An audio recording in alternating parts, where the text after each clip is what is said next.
Hey guys, live. Yeah,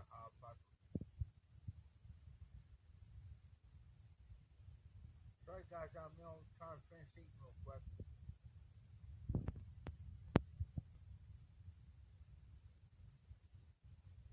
Just got home.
Hey John, just got home. Sorry about your live last night, brother. I came home last night around about 8, around probably about 7 or so. Man, I was so doggone tired. I went to bed. I ate and I went to bed and I slept. I'm working on the derby card now. I'll have time. I'm okay. I just got done being at the auction house, so yeah, I got a derby card to work on, brother.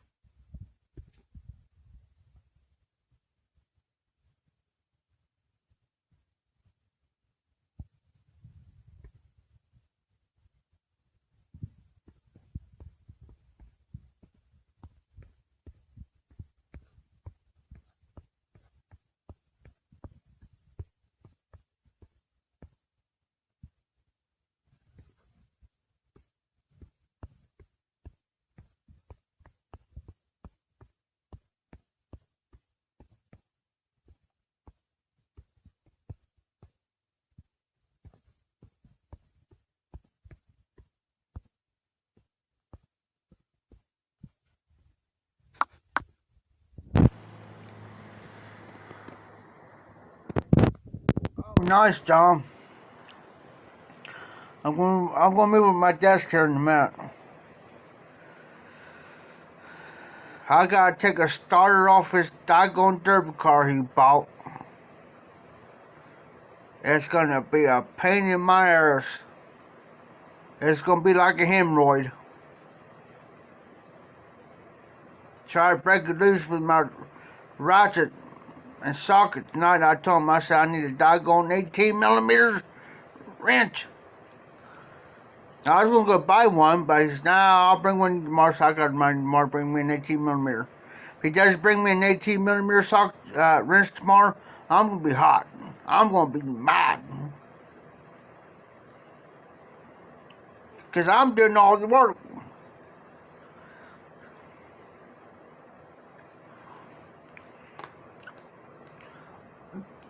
Excuse me.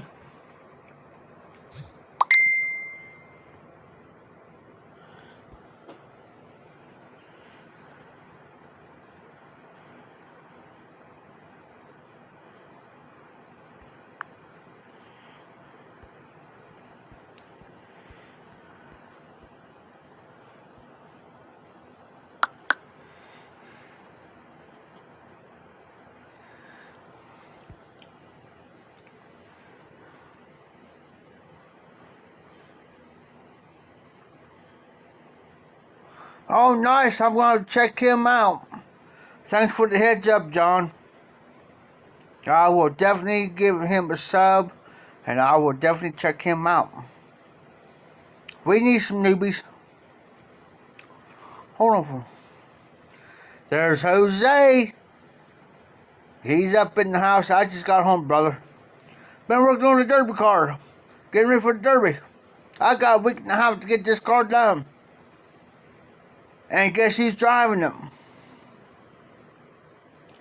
Me.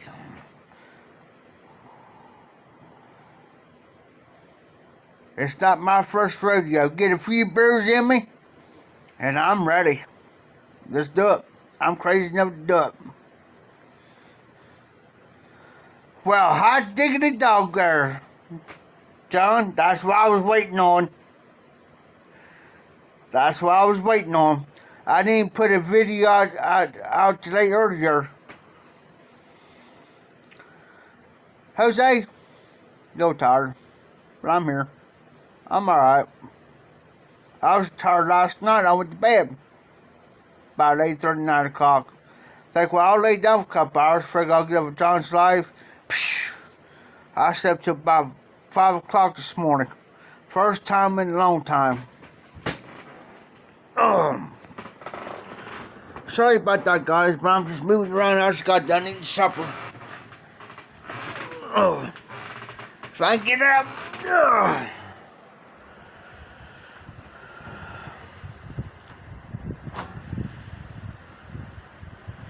Put the rest of my stuff in the microwave for now.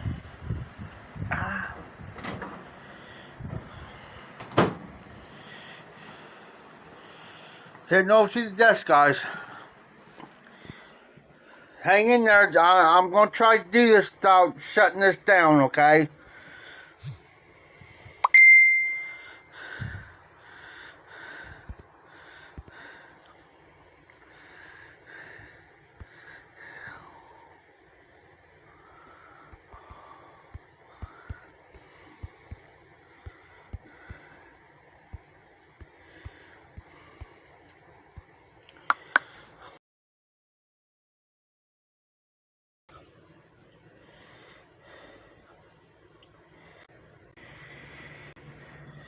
Let me turn my light on, guys.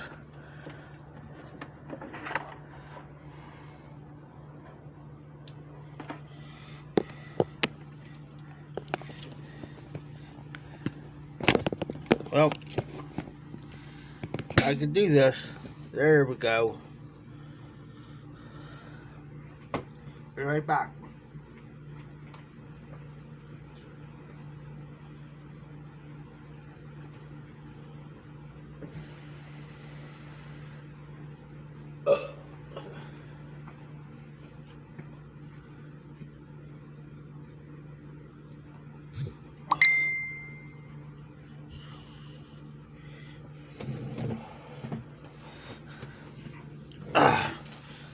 Now we're back.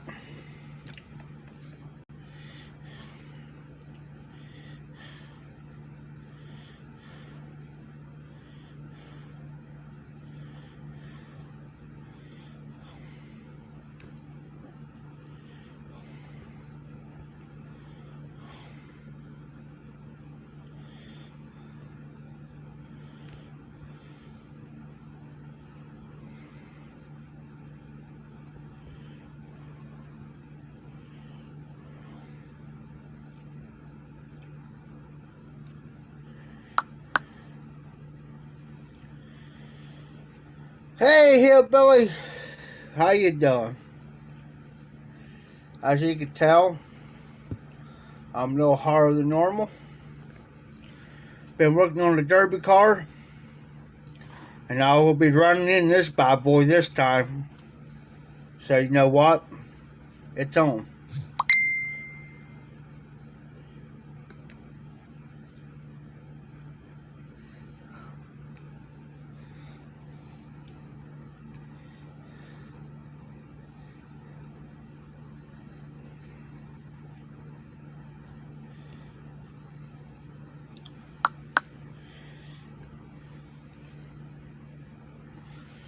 So it's going to be a little bit fun. It's not my first rodeo being in Derby, by the way, guys. It's not my first rodeo, so. And yes, we will have legal way of drinking beer, and yes, I'll have a few beers in me. And it's on. Get a few beers and a couple shots of whiskey, and it's on like Donkey Kong. Yeah. By the way, I'm drinking water tonight, guys. I just got done drinking a few beers and a triple shot down dog's house straight from the bottle straight down. So, yeah. Yeah.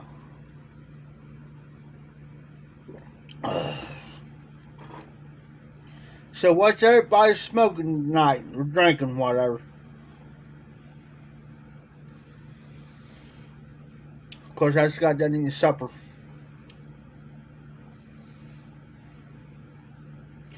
I gotta keep my ears out because I've been underneath this doggone car. As you can tell. Oh. Speaking of the car.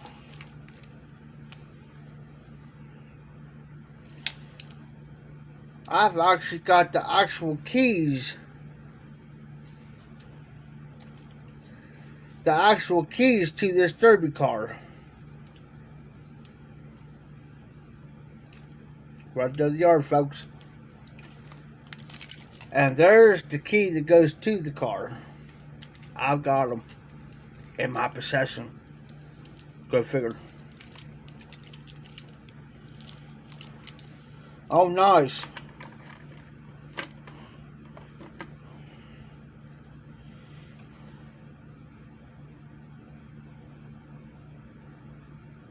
Which one you talking to, John?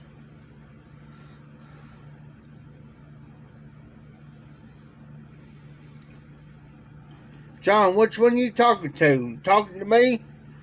Excuse me.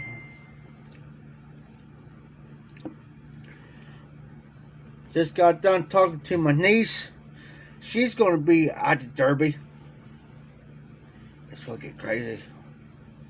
I mean, crazy. I might load up both, guys. I'm really not in the mood of smoking anything tonight.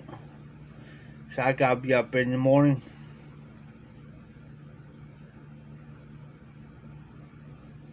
Oh no!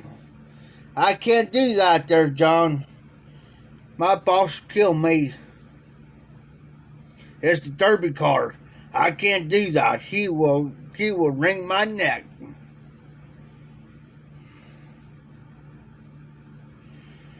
And that's the last thing I want done. Oh no, can't do that. But if you want to send tobacco, by the way, you can. I'll let you. But I can't give up the car keys up to it. He'll kill me. Yeah. You guys won't see me on any more lives if I did that.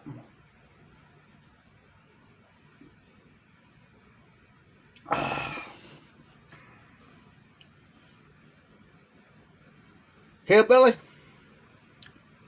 can't do it. I love downhill dirt bar. Much as I love that stuff, it's on my #1 list.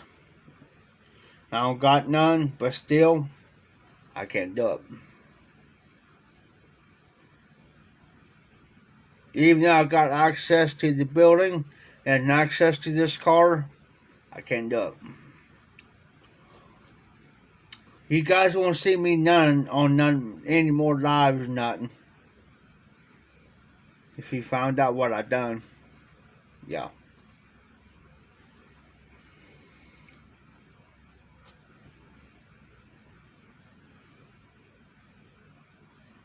So, it ain't bad. Pain behind them.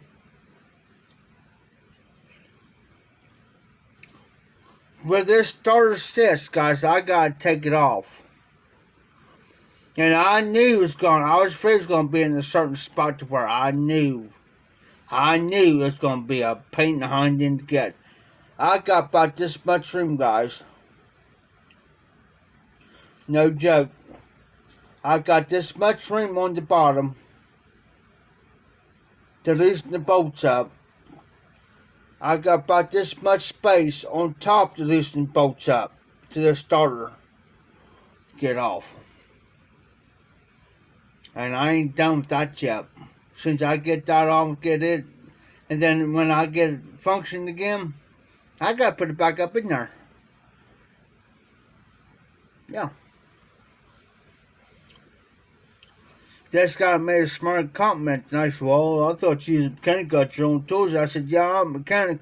But when I don't got certain tools what I need, it's going to be a pain in the hind end for me to get this job done. I could have had it out a long time ago if I had an 18mm wrench.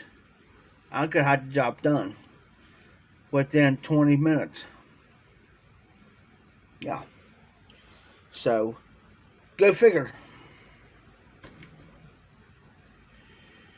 Go figure.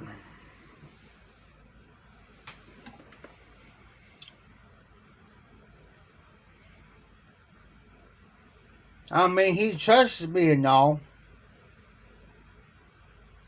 but I don't want to ruin that reputation. Not me.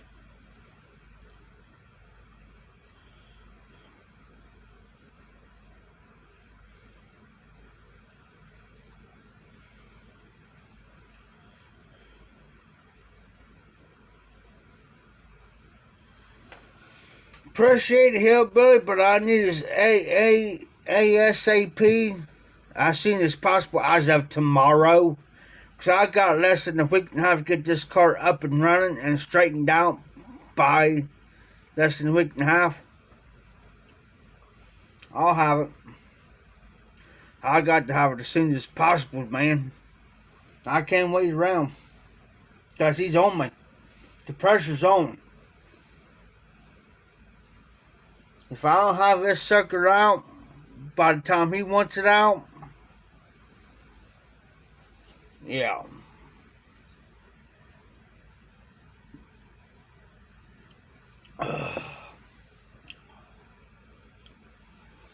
Now, I told him tonight, man, I'll go over and buy one. He said, no, I'll bring you one tomorrow.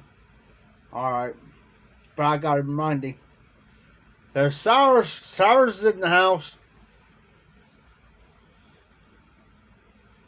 I can't, man. I can't, Hillbilly. I don't got time. I do not got time to pillow farting around, man. Running around. I don't got time.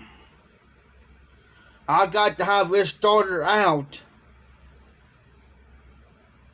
and get it to function and put it straight back in this car. I don't got time. Them derby cars, man, you don't got time to play around. It ain't like working on a regular car. You got all the time in the world to do it. With the derby car, you can't do that. You got to be on it, spot on. I can't wait a week or go half a day to get what I'm needing, and then have to come back. Because I got to have this, I got to work on while it's daylight. I can't be fooling around. Because I want to get this done as soon as possible, because if there's something that happens to have to be specifically done, it's something, because I got to look on this, on the other hand.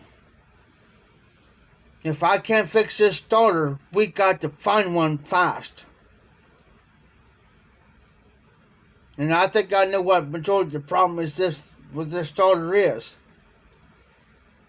But I got to do it. I got to have a plan. And I've already got a plan going. I just can't pillow farting around, man.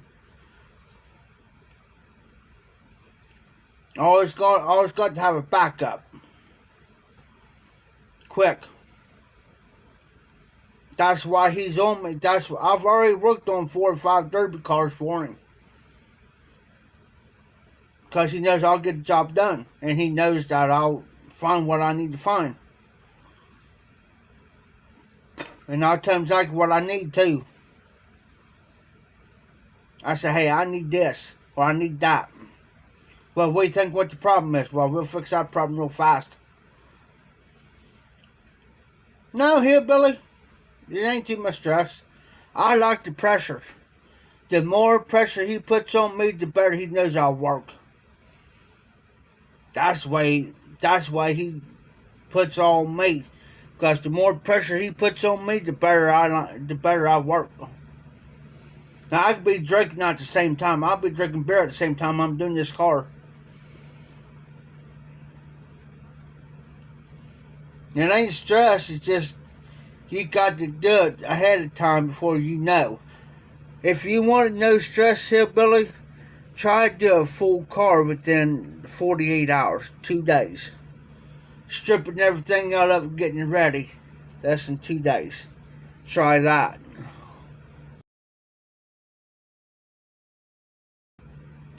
Your front glass comes out, your windshield comes out, your back glass comes out, all the glass in your window side, like your driver and passenger sides, all that glass got to come out. Panels got to come out. The back seats got to come out. All the carpeting's got to come out. The front dash parts got to come out. Everything's got to come out. Yeah, you're basically putting this car back to factory settings when it's going through the factory. Basically, you're gutting it, the inside. For order it to pass, because they will inspect the car. They will inspect the hood. They'll pop your hood and inspect it. They'll pop your boot in and inspect it. You can't wire it down until you pass. If you pass going through, then you can wire the car down. Got to drill holes in. You could drill your holes. You know what I'm saying? You could drill your holes, pre-drill them. But as far as tying it down, you can't with wire until it passes inspection.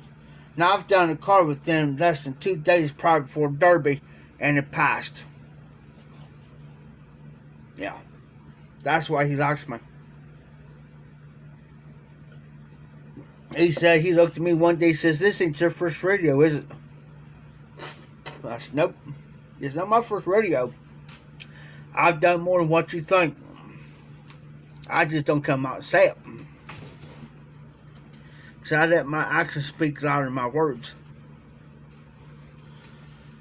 I grew up around that stuff all my life. All my life. I grew up around that stuff. Worked on it.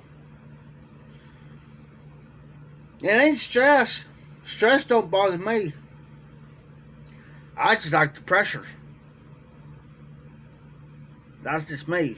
As long as I got the beer, I got this, we good.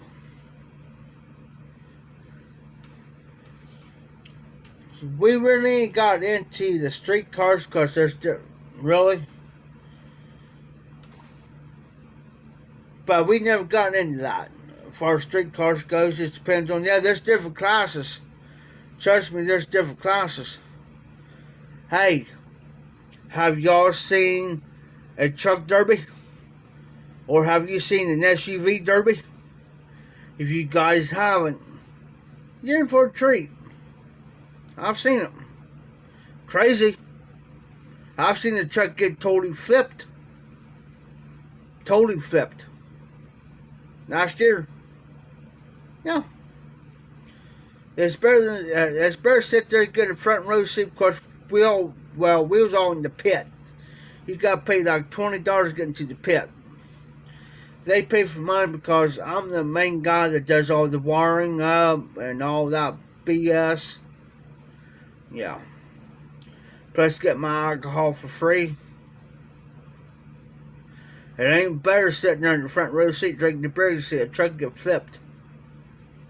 I mean, we feel bad for the driver. Don't get me wrong. It ain't good. I've seen some cars get caught on fire, totally on fire. That ain't good. That's why You got your front glass and back glass completely out. Just in case our driver's got to crawl out the back way.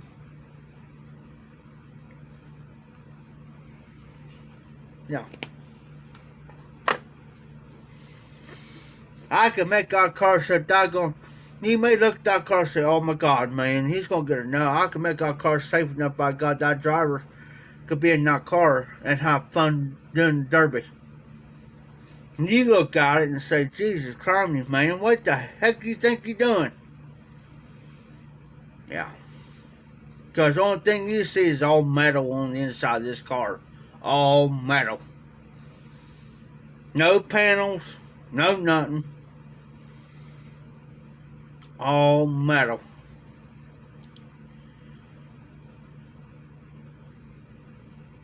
Well, Hillbilly, it's just like they got the fire department there.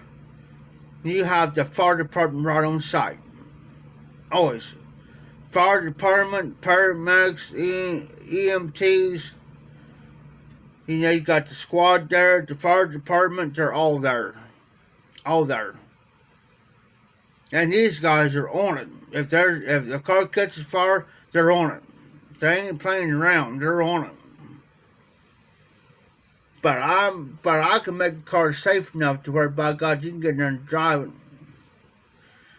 It ain't worrying about being trustworthy. Trust me. You get in that car, by God, I'll guarantee it. Yeah, you could get banged up a little bit. But I guarantee it's going to be to the point where you're going to have a little bit of fun with it too while you're at it. But I'm running this here. Yeah.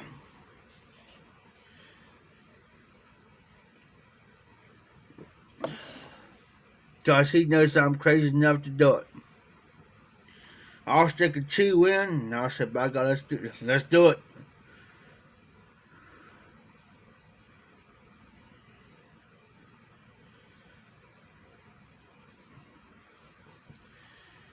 Crazy enough to do about anything, everything, man.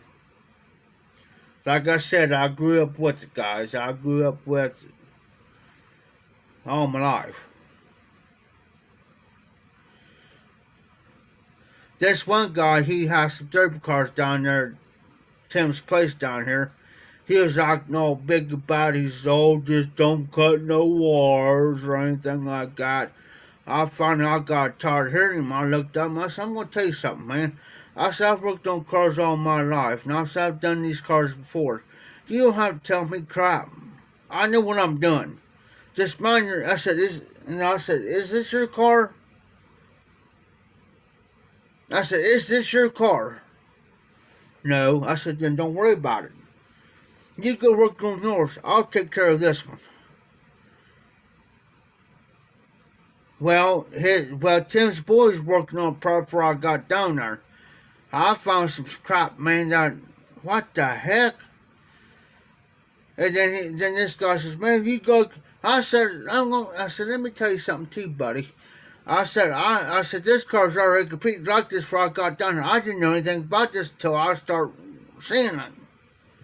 So don't stand there and accuse me of something I haven't done. Because, oh boy, I will tell, oh boy, I mean, you go around and around out here, back here in the back parking lot, I don't care. And then he always carried a gun on him, and every time he carried a gun on him, he think he was all big and bad. He ain't nobody. He wasn't nothing, and we knowed it. But Tim finally wised up to the point of where now he knows.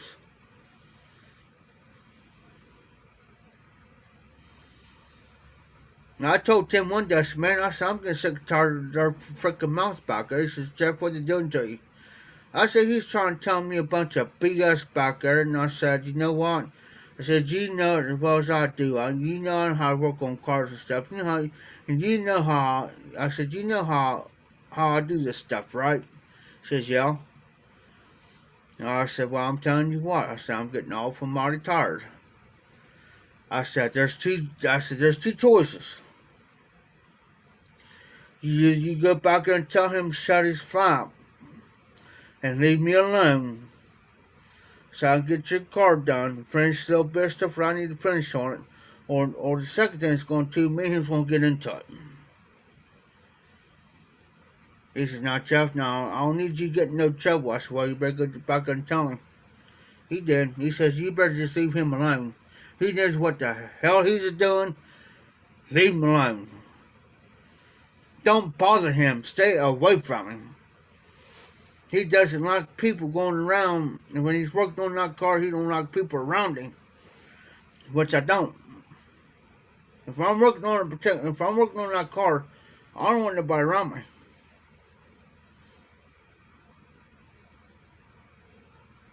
Don't come around me unless you want help.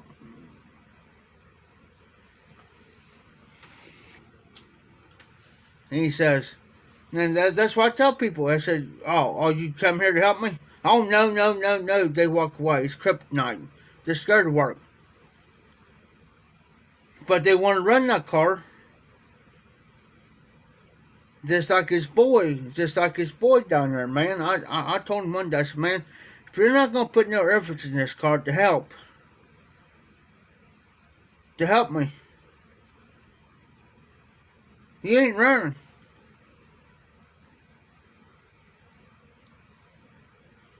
If you ain't gonna put no efforts in this car, I don't want to see you over.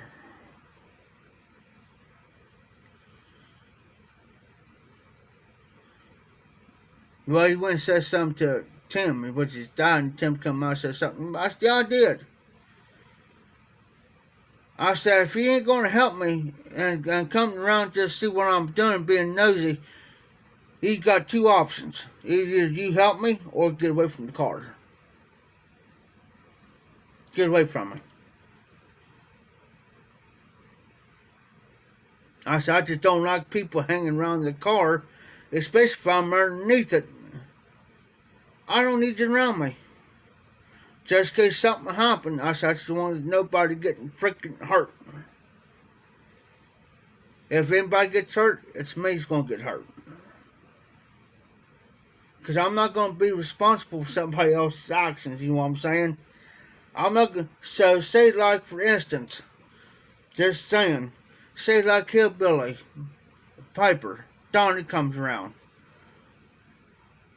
Now he may come around and say, hey man, you alright, need anything or anything to drink, that's fine.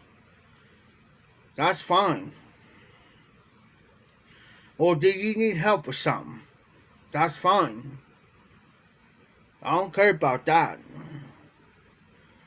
If there's something else needs to be done on the car, I'll tell you what needs to be done, but just be careful, I'm underneath it. You know what I'm saying? I'm underneath this, I'm underneath a 2,000-pound automobile. Now, I don't need to be crushed. You know what I mean? And, oh, yeah, and it's just like everybody says, well, yeah, hey, Jeff, get a beer? Well, yeah, get me one. Well, you're right, get you one.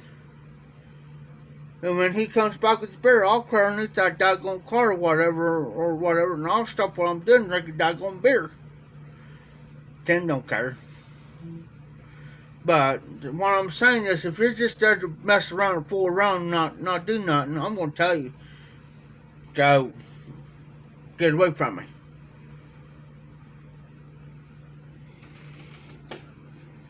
I got a spit bucket beside of me.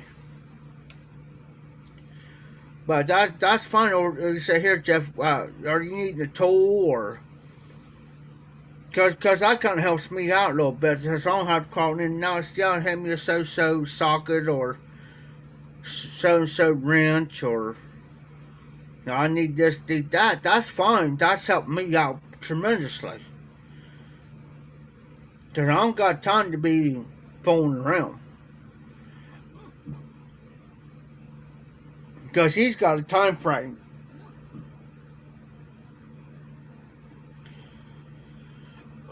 Hey, Jose, welcome back.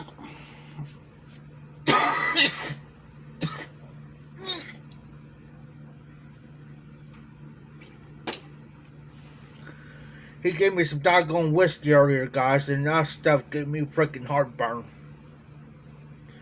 Bad.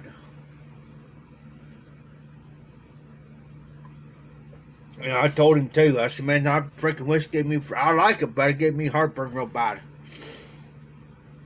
And every time I get freaking heartburn, man, I'll cough and gag, guys. I'm sorry about that, but I do.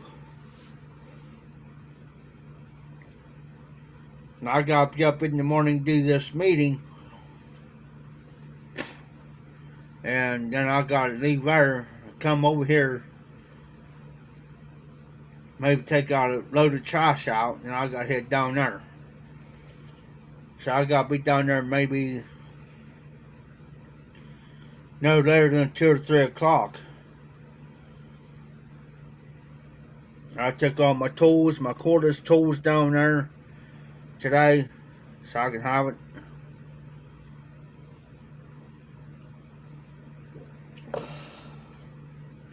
Won't give me another glass of water, guys. This is the only thing that's helping my heartburn right now.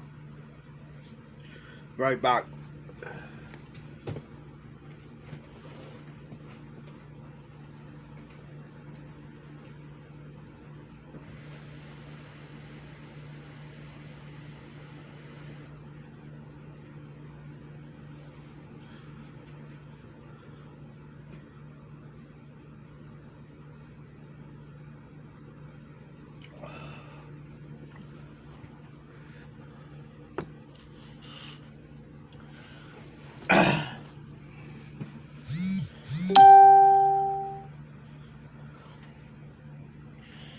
Be right back, guys.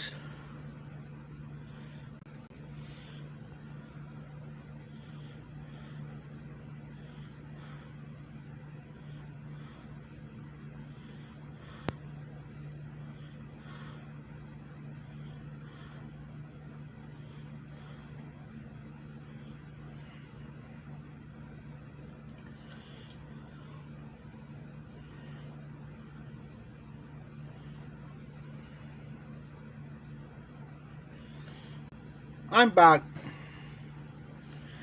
A buddy of mine, they're friends of mine, as a family friend, they got a farm, and he asked if he could, he asked a hint. No, hillbilly. It's a family friend, they own a farm. And they asked,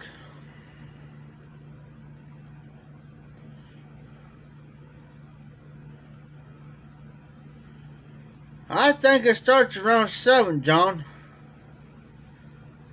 Pretty sure. No, he asked anybody if he could, because when they do a field, John knows what I'm talking about. When you do a field, I've done it, and I know John's probably done it too, where you do like a line, like a tracking line. You know what I'm saying? He asked a simple question if anybody could sit. A lot of people said no, and I said yes, I could sit. I could sit. What that tracking line is where you have a thing comes down, it's got like a sprocket. And what that does is when you go down the field and you're planting, you have this thing comes out about so many feet. I forget how many feet it is, but it's got a little sprocket on there. And what that does is that's where it makes that line to where that's where when you turn your tractor and your planter, that line is where you start again for your next row. There's a lot of people says no, they couldn't see it, and then I looked on there because he had a video of it, and I said, yeah, I can see it. He don't go deep. You don't go deep, you know, where because he could adjust that, the depth. It's like a marker. And I seen it, and I said, well, yeah. I said, yes, I can see it. I can see it. But you got to be, you got to, of course, any farmer's going to see it. If I was showed that video to John, all brought up John, I'll guarantee he could see it.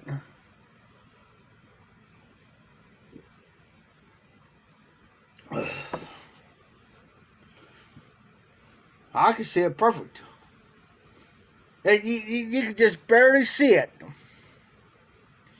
And then because I'm the one that said yes, but he gave it away though. He finally caved in and said, "Well, on top of the tractor, on top of his Kubota, there's a piece of tape that he's got on top of the hood and the center of the hood." He explains, if you see that piece of tape, then you can see where I got the tracking mark. I said yes before he put it on there. I can see it. Because I was used to doing it. You know what I'm saying? I'm used to getting out there. But a lot of times you get to the point to where you know you get good at it. You don't need that. But it does kind of help. Trust me. In most cases, if you're not familiar with the field, but you get used to that field, you really don't need it. You really don't need it.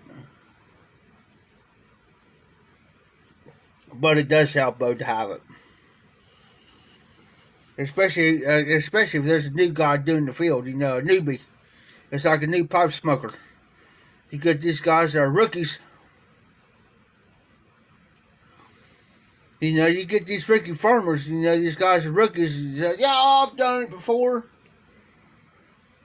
Get them out there planting. And they take out one swap done, turn that around.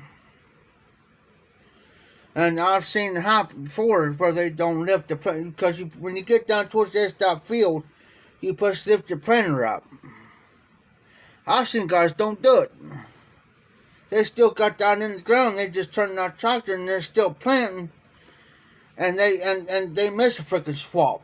You know, they miss about that much of a freaking swap for the next row. I've seen guys do about this much, boy. I wasn't gonna be around either. No, no. Because my dad, boy, he heard a couple guys say they could do it. He was trying to help us out. And they did that. They'll miss about that much. I said, oh, talk about mine. Because these guys don't realize how much money it costs to plant. How many acres you got. And you got to average that out.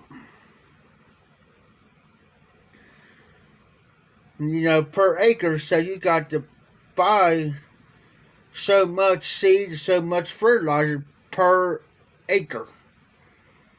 Not per row, per acre. Because what you got to do is you got to keep out it going. I mean, you may have to stop to refill. But that ain't the point. You want to get too much in there in there, because there's if you ever watch on some of these planters, they got double boxes. Well, there's one box for your fertilizer, one box for your seed. It's like these two here goes for one row.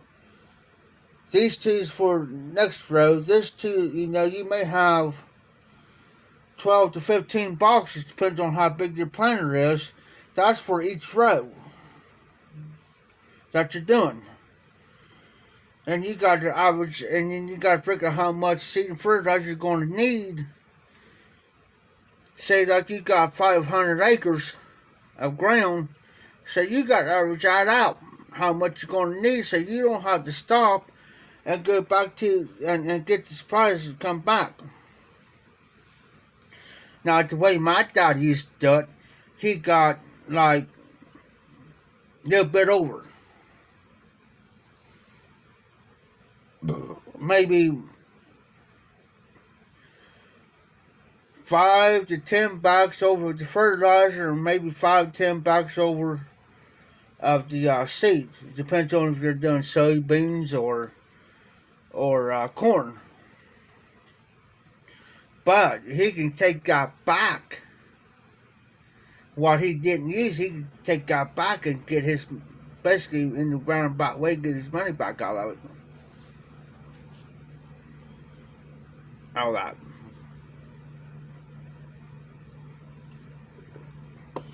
And you don't plant the same thing in the same field every year. You alternate. Maybe 1 year, say like, you take 500 acres. Maybe in the front field of 250 acres, you might plant soybeans that year. Then you take the other 250, you put corn in the backfield. Well, the next year you alternate it, which you put the corn up front and the soybeans in the back. You always alternate your ground every year. And that's why it don't wear out.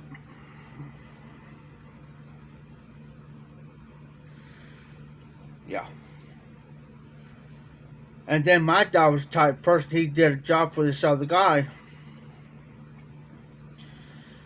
So me and him, we always had 2 combines. We had a John Deere and a Case National. He told this guy, he says, and yeah, I think he had like 1,000 acres of land. That's what he told him. He says, now this. Now we never do marijuana because they check. They check. Trust me, hillbilly.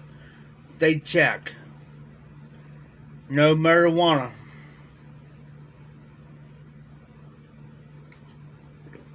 Because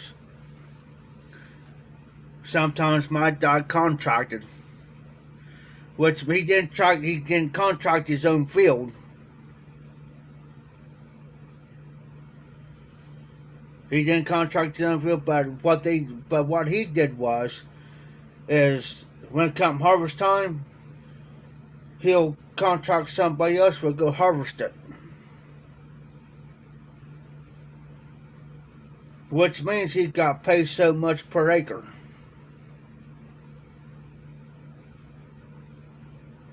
Now if there's 2 combines running in that field, he got pretty much double the money.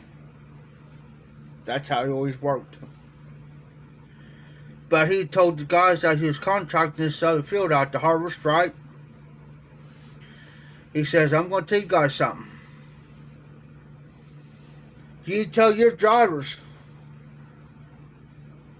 I don't care if it's the semi or you got a grain cart, you better keep up. And there better be several in this field. He says, if I have to stop more than 5 minutes, he says, I'll get hold of my boy over the radio, and he says, we will roll out of here.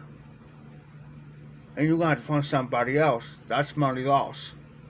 He'll get paid for what he done, but they're going to have to find somebody else to come in there and do that field.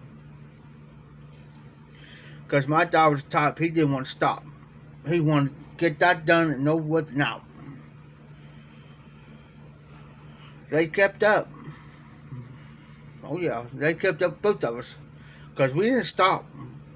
In other words, we kept rolling. We'll take our hopper, we'll take our auger, and we'll stick that bad boy out there, and we'll be unloading and still rolling.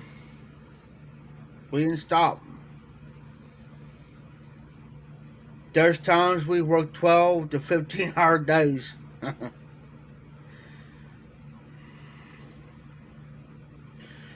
Oh, my dad had a reputation. Now, he didn't take the money and run with it.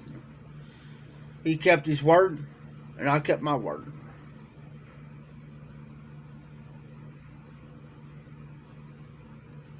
Okay, John, I wasn't for sure because I haven't been home really to actually keep up to everybody in the last couple of weeks. But farming It's a never-ending job. Especially if you got cattle, hogs, especially if you're milking. My dad had 50 heads milking cows. We had maybe over 100, 150, 200 cattle, but maybe 50 of them may be milking. You milk them a certain time, feed them at a certain time, take care of the hogs, feeding time for them. Depends on, and then when you're about ready to go butcher them or wherever sell them, then you feed them a certain amount of feed. That's a never-ending process. And the reason why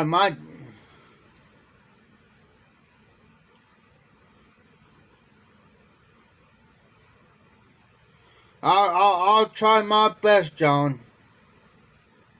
Hey, Nellie. How you doing? I'm doing all right. Tired. Working on a derby car right now. Just tired. I gotta be up by 10 o'clock in the morning because I got a meeting at 11 o'clock. I'm a attendant coordinator out here where I'm at, so I'm over the meetings, over these meetings. And, it's gonna be a stressful one. Now I gotta leave here, then I gotta go be down at the auction house and everything until 2 o'clock or so, 2:30.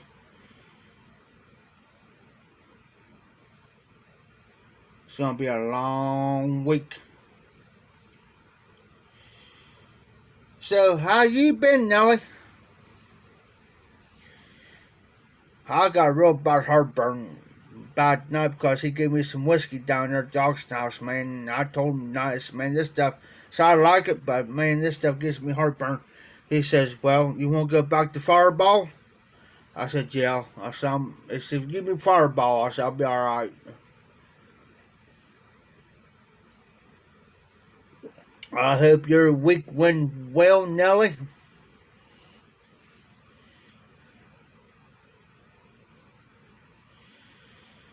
And I hope your vacation went all right. I hope your week went all right. I hope everything went well.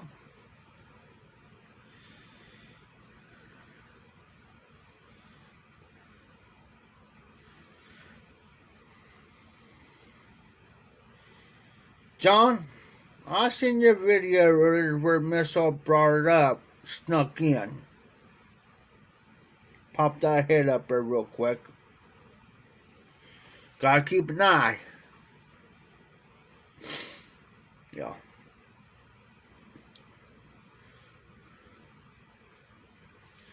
This car I'm working on, it is a Dodge. I'm so doggone tired and it ain't funny.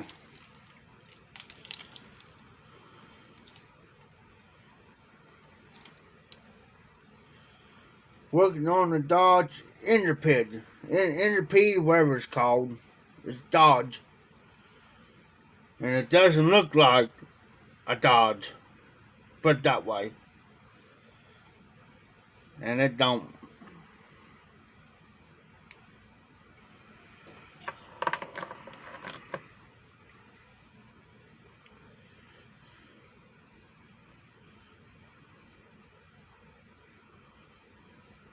Oh, nice, Nellie. Sweet. Putting mulch down and planting flowers. I will be back on, guys. But I used to work for these elderly people. And about every year they want fresh mulch down, flowers put in. And they wanted to pay me. You know, they wanted to pay me for doing it, and I told them no. No. Oh, we gotta pay you something. No, you don't. Not me. because it was on a fixed income, see, and I don't do that to people on a fixed income because they need that money for something. You know what I'm saying? They may need it for this, they may need it for that. No, that's not right. That's one thing, guys. Respect your elders. If you see any elderly person that's out there doing something, and especially in the heat, don't hesitate to jump in there and help them. Because they don't need to be out there doing something to get a heat stroke or come down sick. Remember that.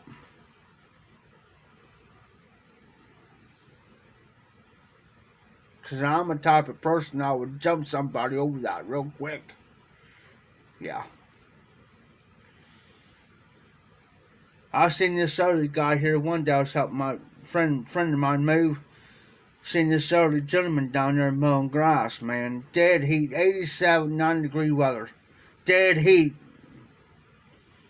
Poor guy looked like he couldn't even hardly push that mower. I told the guy I was doing what I smelled, so I'm better go down there and jump down there and do his yard. He's not, Jeff, don't do that. He'll get, let him do it because he'll get kind of upset with you. I said, well, he don't need to be out there doing it. The hardest it is. That's BS. That man don't need to be out there, early as he is, don't be out there in the dead heat. Yeah. I said, now I can understand if it's early morning where it's cool or late in the evening mowing the grass, I can understand that. But not no 2 or 3 o'clock in the afternoon when it's 80-something degrees outside with humidity be like 90, 95 degrees. No. I don't go for that. I don't care who it is.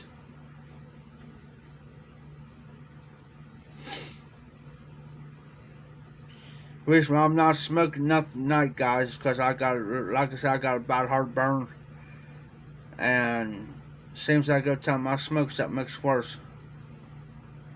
Yeah, I got a sunburn real bad on this arm right here, Nelly, and that sucker hurts like you all get out.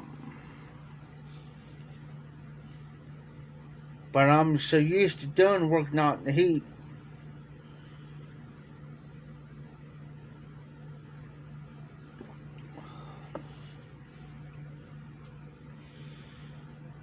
I had a friend of mine tell me here today, well, why don't you wear some long sleeve shirt? And I looked at him, I said, you want me to burn up? I'm a type of person, I can't stand long sleeve shirts in the summertime. Crazy.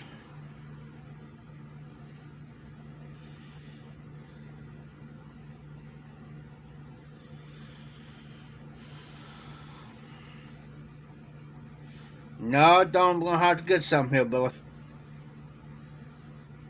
I'm going to have to get some baking soda.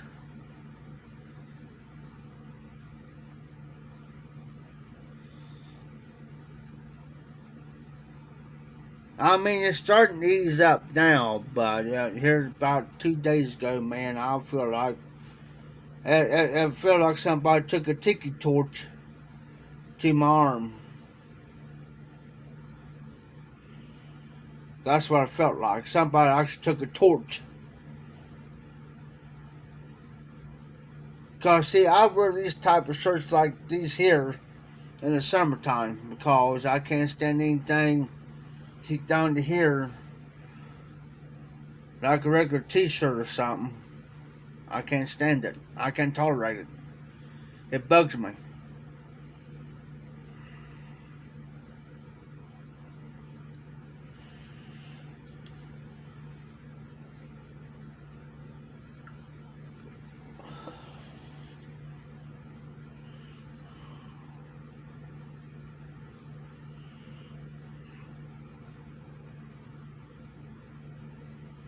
Oh, no. Oh, no. I'll be alright, though. Yeah, the old saying, take a little bit of baking soda with a little bit of water, stir it, and drink it. Old remedy.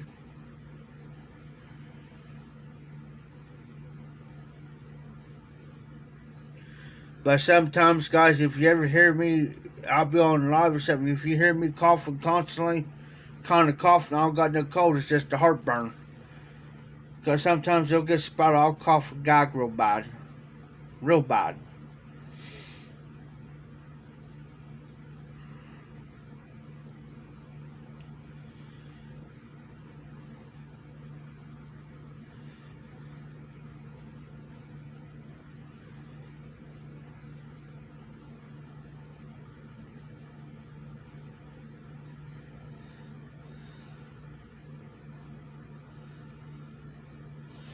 Appreciate that, John.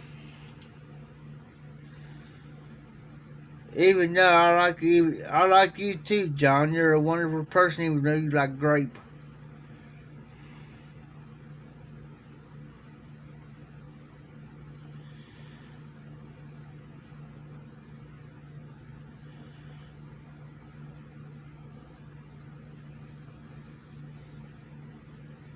I smoked a pipe earlier today before I went down to the auction house.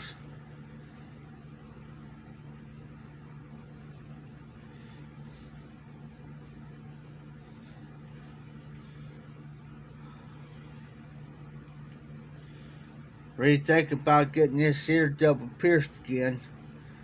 Double pierced. I used to have a double earrings in this here.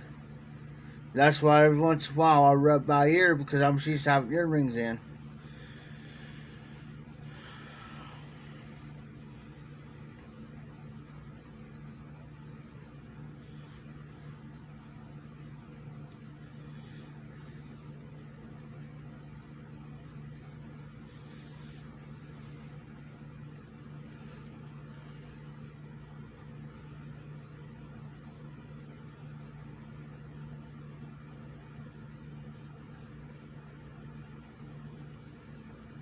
That's why in my live streams, guys, that's why I like to joke around, have fun.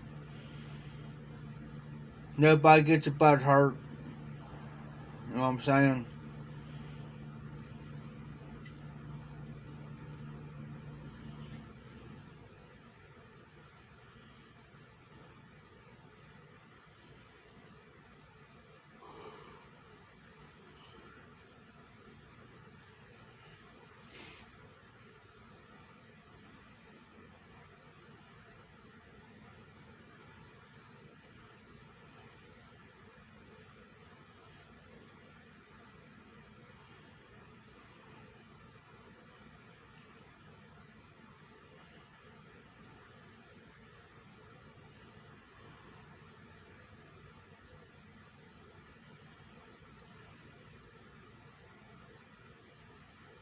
That's why I'm just sitting here letting you guys talk among yourselves for a minute.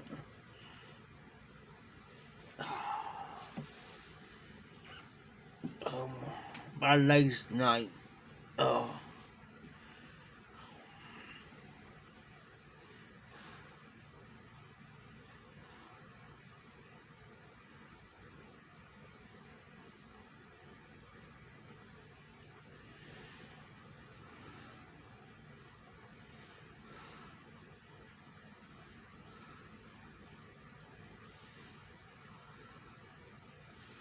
You know the best way to get rid of weeds?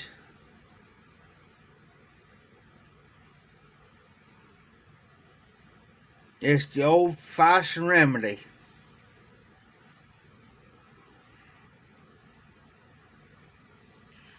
I'll let you guys take a guess on it. Now, I've done it before, several times.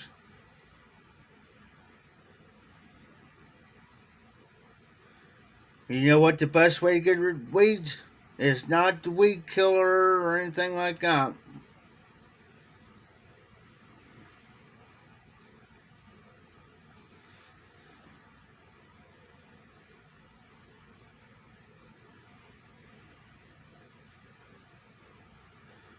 There's one way, Nellie. I'll tell you another way, too. Newspaper.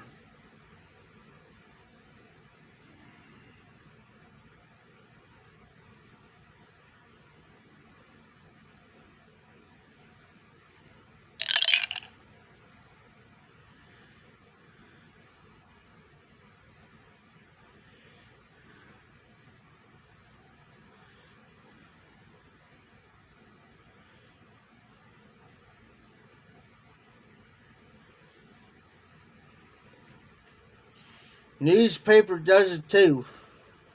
Vinegar. Newspapers. Ah! Oh, Nelly, she don't smoke. Oh. Oh.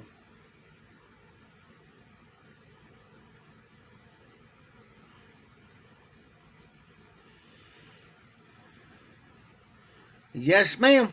Just later, wherever it's out,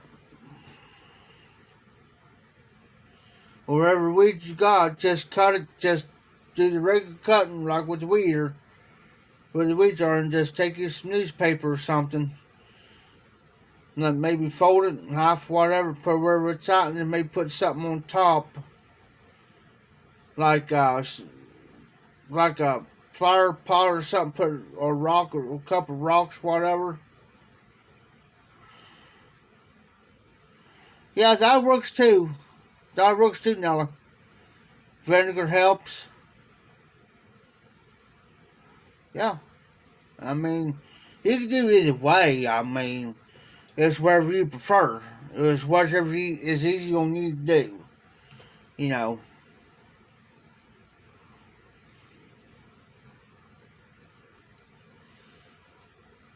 James Stumbo, how you doing, sir? Doing all right?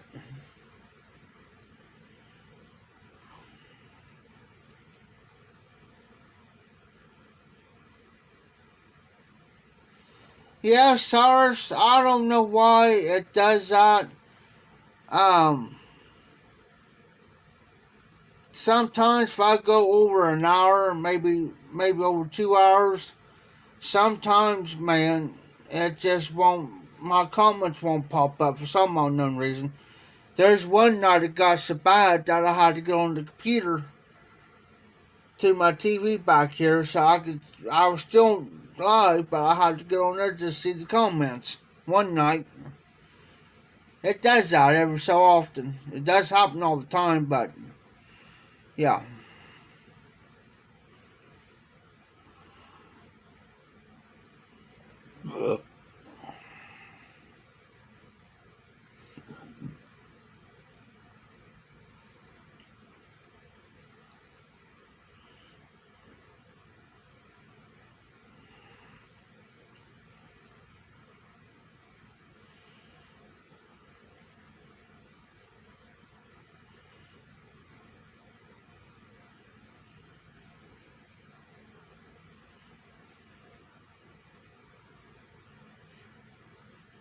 Oh, nice, Nelly.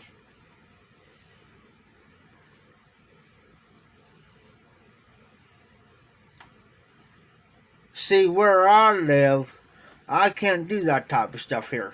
Where I live, like plant whatever out front.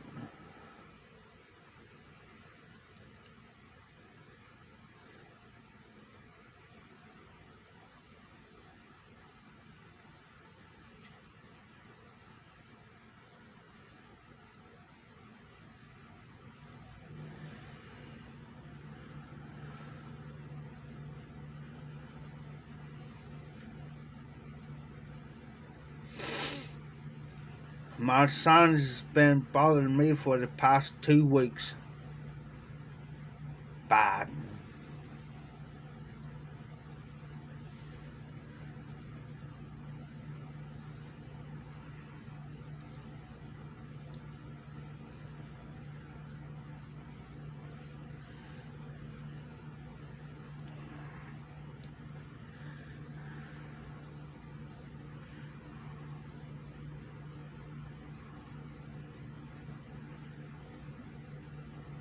Oh, nice, James. There you go.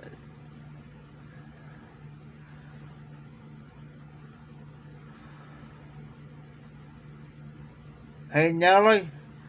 James says your tracking number, your package should be there Tuesday.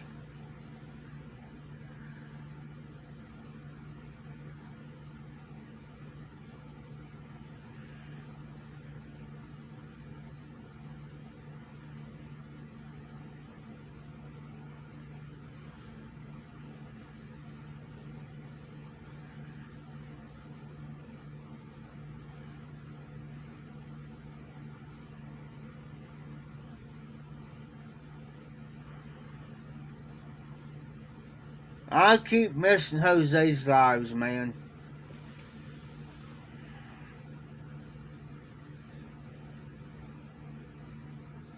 Oh, didn't tell her. Oh, excuse me.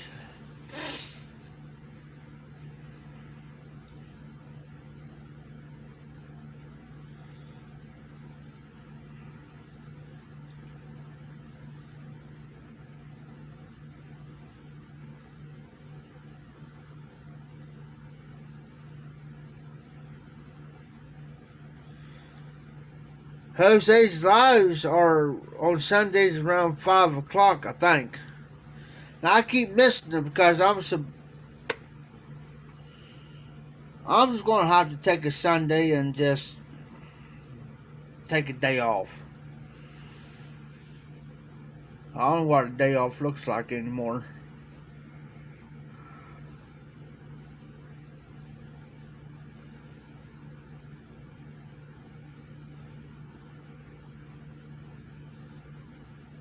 Oh, cool, Jose.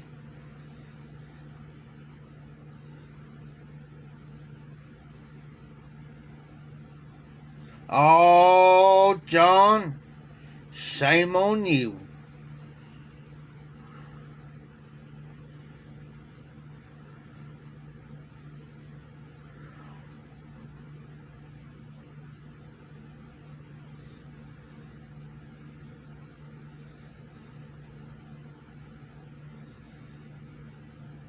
Oh, 5:30, Jose's.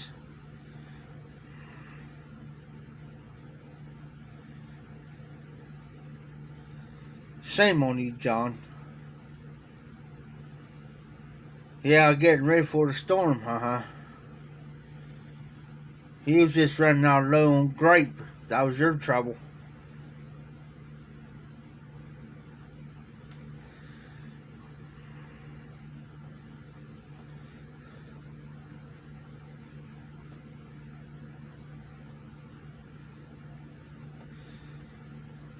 Yeah, Jose.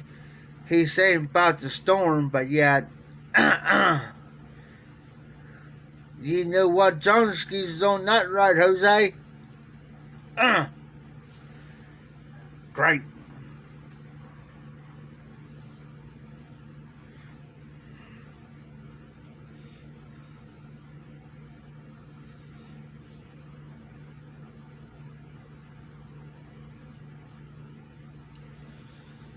You'll probably see Nellie there, James.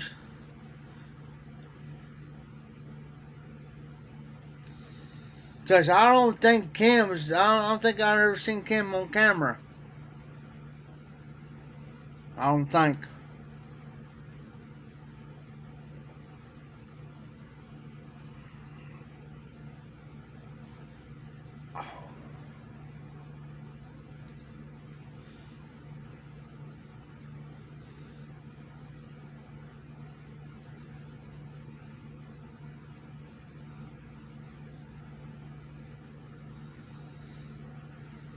True, Nelly. True. You never know what can happen. Yeah. Hey, do you want to hear something crazy?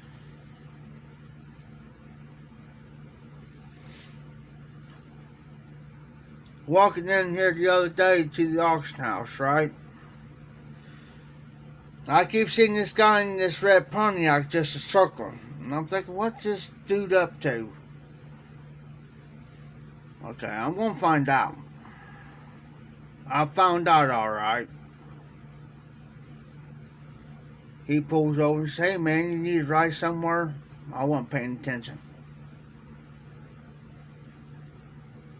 He says, you need to ride somewhere else, Joe? Right down, not even 50 feet, maybe anywhere 50, 100 feet. It was hot. So he gets in. Just gonna get in. He looks at me and he says, hey man, said something. I wasn't really paying attention. He says something again. I happened to look over. When I looked over, I got out. quick and I got him. Only thing I'm gonna say is this dude was naked as a jaybird. Naked. That's no. I ain't gonna see what else he was doing. I got out. And it wasn't long since I got out. Here comes the Worcester Courthouse Police Department. Not even 2 minutes when I got that car. Yeah. This cop was kind of slow when he passed me. I'm thinking, I thinking, oh no. I was hoping he didn't stop to talk to me. But I think he was looking for him. Oh yeah. Tell you what. If I would have stayed any longer in that car,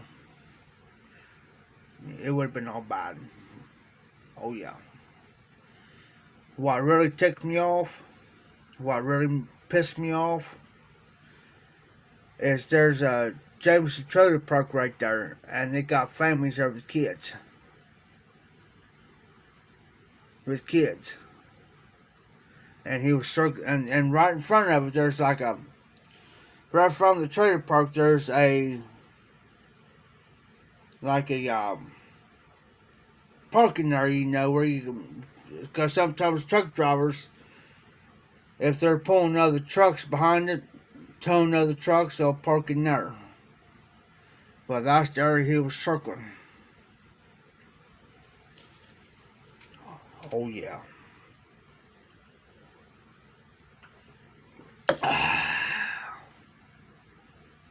What is this world coming to? Man. I just happened to look over and I was like, blank, blank, and blank.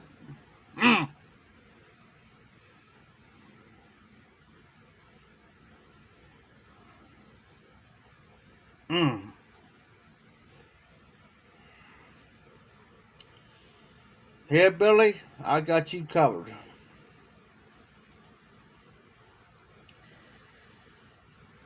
It just depends on how this.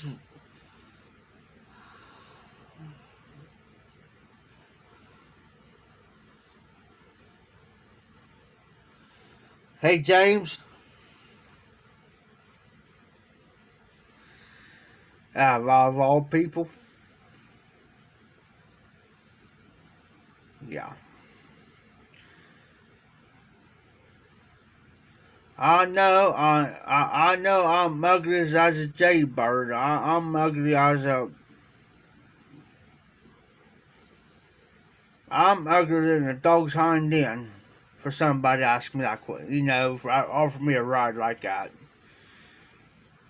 I ain't pimping. And I ain't gonna about to start now.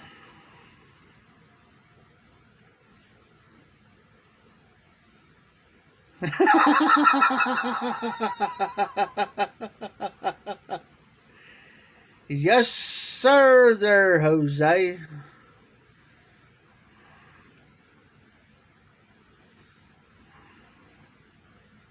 But like I said, I'm uglier than a dog's hind end, so.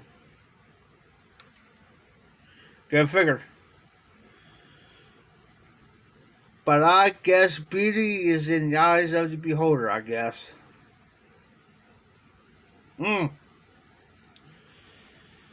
Cause I got asked tonight by Tim down here. All jokes aside.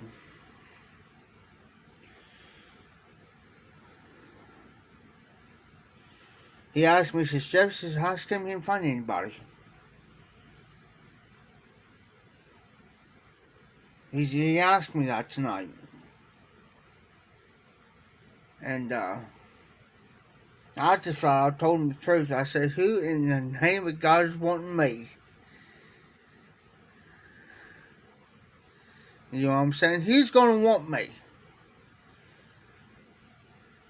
He says, well, you're trying too doggone hard. I said, I ain't trying at all.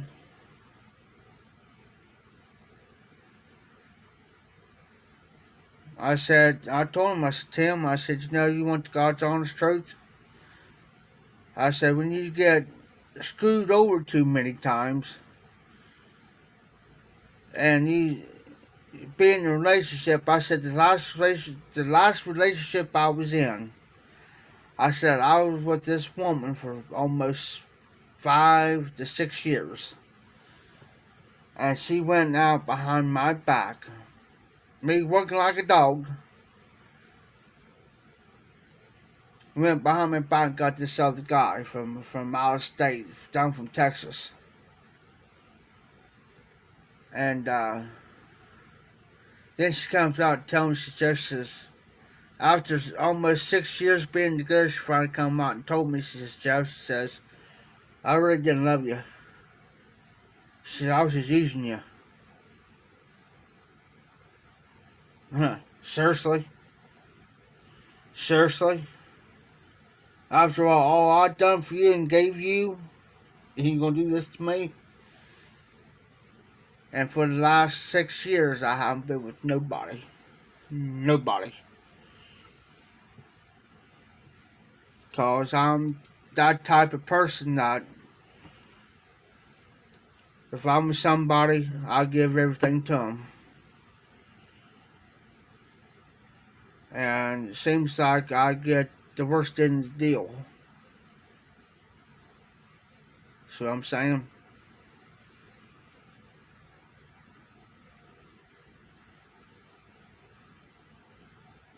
You know, I just don't, you know.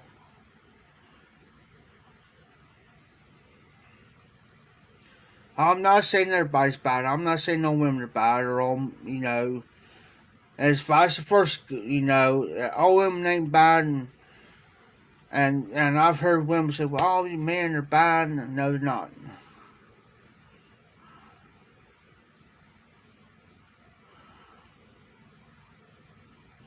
I agree, John. I totally agree.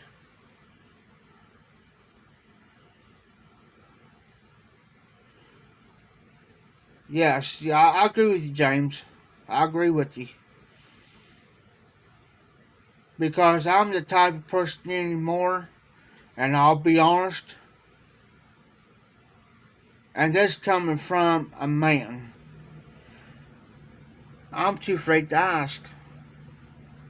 I'm one of those few men that's honest, trustworthy, won't even cheat on, I mean, she may cheat on me, I won't do it. Because I'm one of those type, if I'm faithful to somebody, I'm going to be faithful. You know what I'm saying? Because I know what it feels like.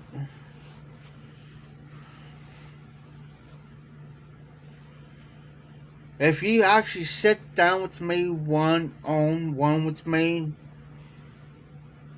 and I tell you actually my life story of what I've been through, honestly, you will be surprised. Well, how the hell did you go through all this? You know what I'm saying? How do you do it? The last one I was with got me so bad to the point where I got severe depression and severe anxiety. Real bad. Real bad. There's some days that I don't feel like getting out of bed. There's some days I really don't feel like going down to the auction house. There's some days I just, you know,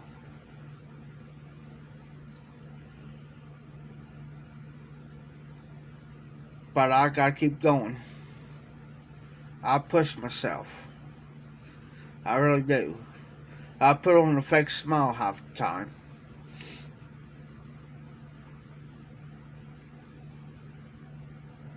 You know, and I'm just one of those type of people that, you know, look out for other people except for myself. I've always put people before my own self.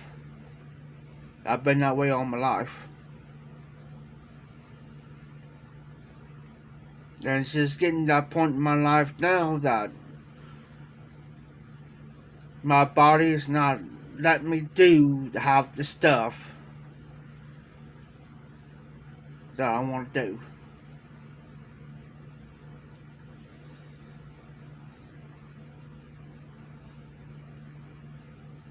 Oh, I agree, John. I agree.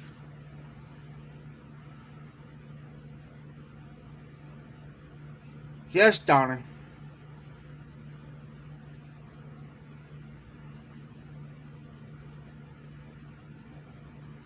My last marriage, be honest with you, almost put me in the grave. Put it that way. And that time I was, last time I've been, last time I was married was back when I got my divorce back in 2008. Figure that out. 2008 until now, I've been divorced. But 2008 almost cost me be put in the grave. Yeah.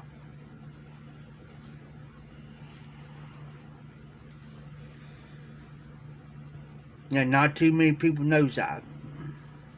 But I went through the darkest, that year. I got a divorce in April, and that year put me through my last marriage. Last from 2000. From 2001 to 2008, 7 years before I got my divorce. So I'm single as a Pringle, ready to mingle. So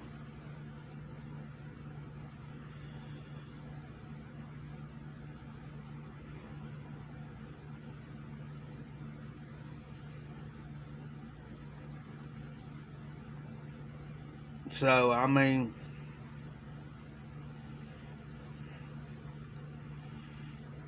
well, Donnie's the truth.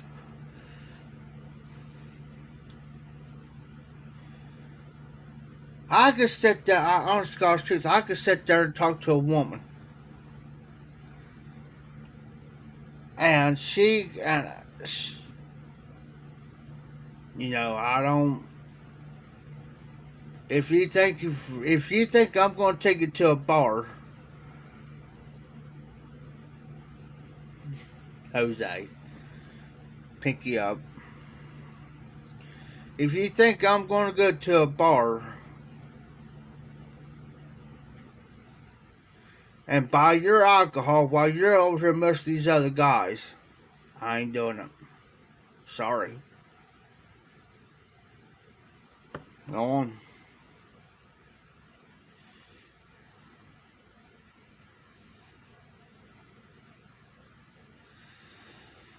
Well, James, the problem with her was, and I'll admit it, I was working 2 jobs. I was working at McDonald's on maintenance, and I was working for the auctioneer I'm working for now. 2 jobs. She's talking to her ex-husband.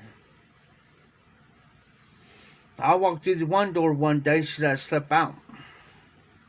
Oh, I just talked to so-and-so over the phone. He's planning on coming back here to Ohio. He lived in Texas. And I stood right there when she said it, and then she looked at me, and she knew right then and there, I kind of knew something was going on. But it's pretty bad when she goes to tell 6 people that she's planning on leaving. This is in 2007. She went and told 6 people, not to say nothing to me, that she was planning on leaving me after New Year's to go be with him. In other words, she was cheating on me and told 6 people that she was leaving me. And then when she left me, she said she had enough gall So I was still at the house trying to take care of everything. She had enough galls to bring him to the house. Bring him to the house. Yes, James, he came back up here to marry her. This is the second time she's been married to him. And the reason why she divorced him the first time, because he was 18 when they got married. He went and got a 16-year-old girl pregnant. She found out, she pressed charges against him, sent him to prison, divorced him, and then now I found out after she left me for him, she brought him to the house. They got remarried, then turned around. Now she's divorcing him. Now she's with another guy. She's been married right now. She's been married over 6-7 times. Was I mad about it? Why should I get mad? Because I tell you what happened the night she told me. It was 2 o'clock in the morning, New Year's Day. I came home half drunk, I smoked a little weed back in. Came home, I was had the buzz going, a little high. She says, Jefferson, I need to talk to you. I said, yo. She says, well, I'm back with Brush. So his last name, I ain't gonna mention it. But anyways, that was his nickname. I ain't gonna tell you his real name, but his name was Brush. But anyways, so I'm back to him. And I said, Ann?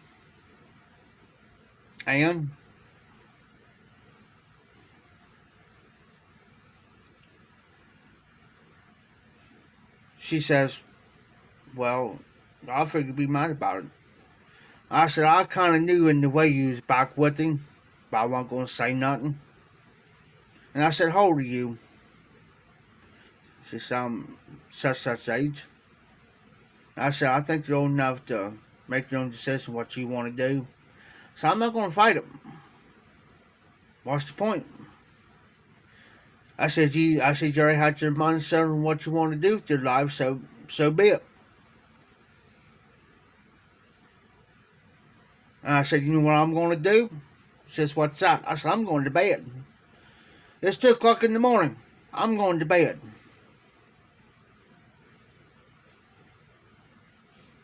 That's the type of person I am. I'll figure it out. And it don't take me long. That's fine. You do what you want to do with your life. You're old enough you're an adult. You choose what you want to do with your life.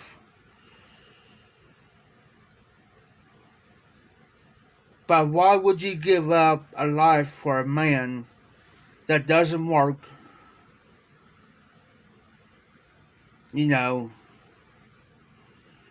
Why would you give up for somebody like him that's a pedophile? Which, yes, I'll call him a pedophile.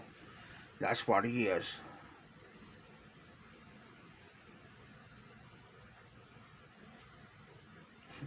And leave a man that works 2 jobs, get anything you want, anything.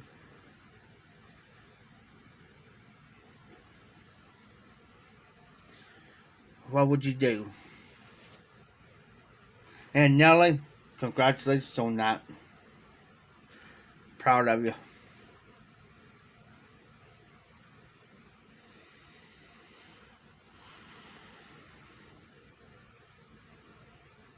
Yeah, it does take effort. It takes 2 people to make it work. 2 people to make it work. Not just one. It takes 2 people. And the main thing in a marriage, or I don't care if you're a boyfriend, girlfriend, husband, wife, whatever. The number one thing in any relationship is communication. Communication.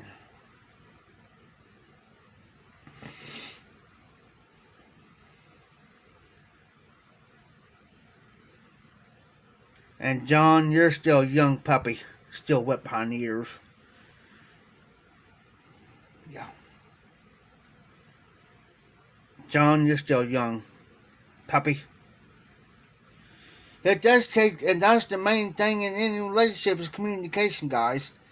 And that's what I was trying to do. I was trying to communicate, but it seems like it's going through one and not the other.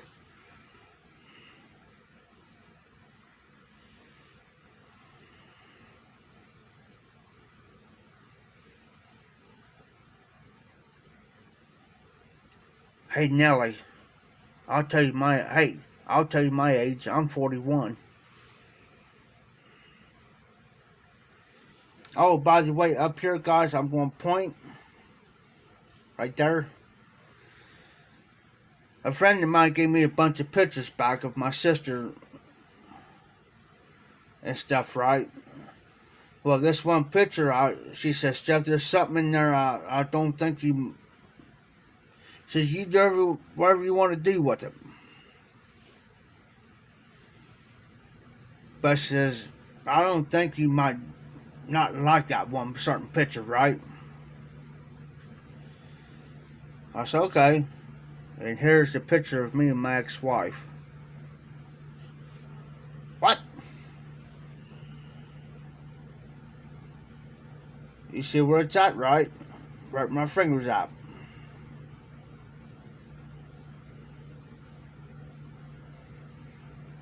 The last time I seen her and I seen a picture of her, doesn't even look like her. Last time I seen a picture of her. I was married to her for 2.5 years, but it doesn't look like her. Nellie, you're only 37. Sheesh. All you youngins.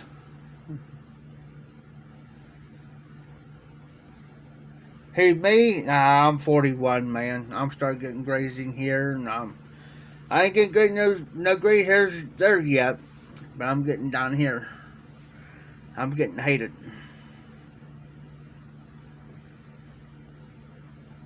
But the reason why I'm getting a lot of grays in my goatee down here, guys, because of a lot of stress and everything else in between.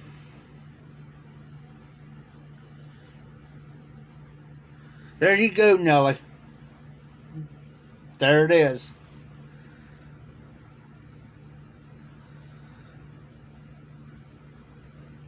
Hey, James.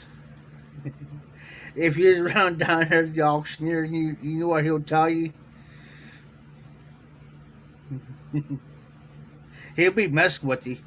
He'll say, pucker up, sunshine. That's what he'll tell you.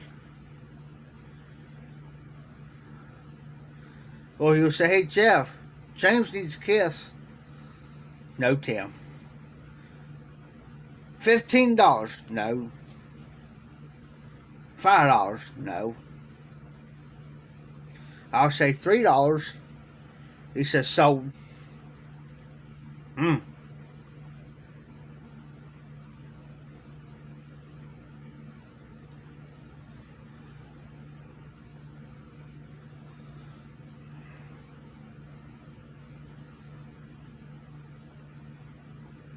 You hang around with Tim down there, you never know what's going to come out of his mouth.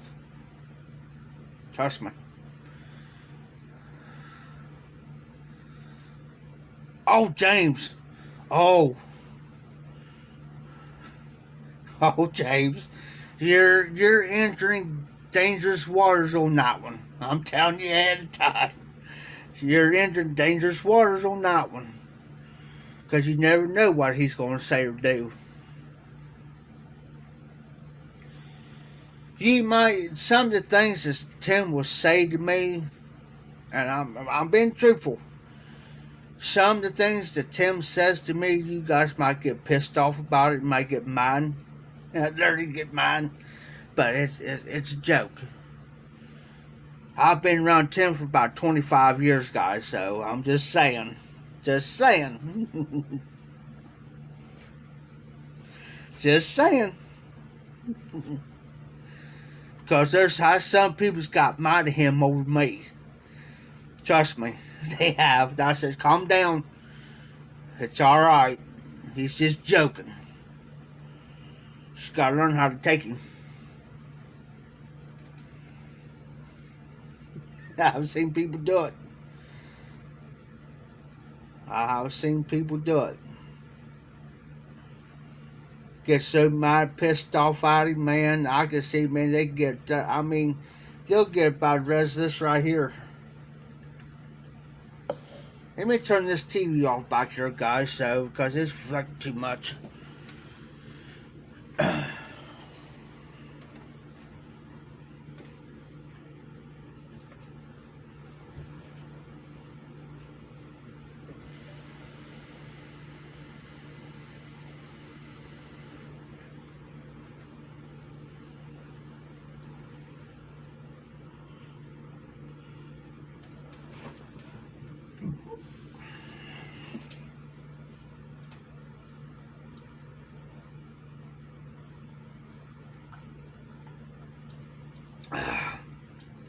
Hey, Nelly.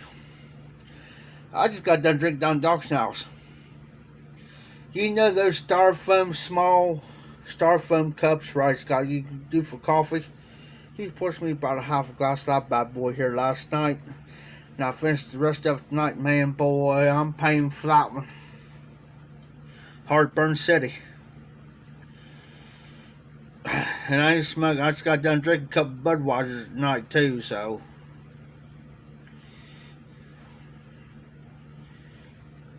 John, on those chips, you remind me of my sister. The one just passed, man. She used to eat them suckers like it wasn't nothing. Ugh, I don't see how y'all eat it.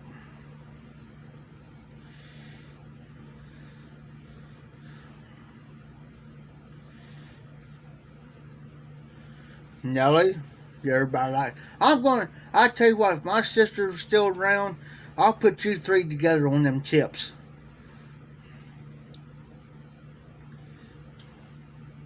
You three would be like two peas in the pod, I'm telling you.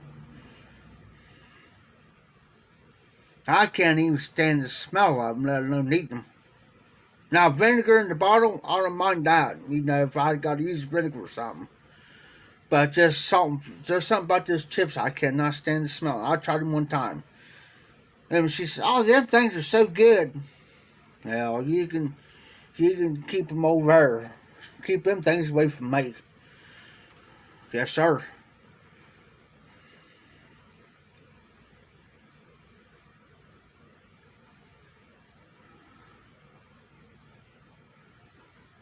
Hillbilly, is that a drink or a smoke? And enough with Bayou Morning. Are you talking about the cob with Bayou Morning, or is it a blend, or is it a drink, or what?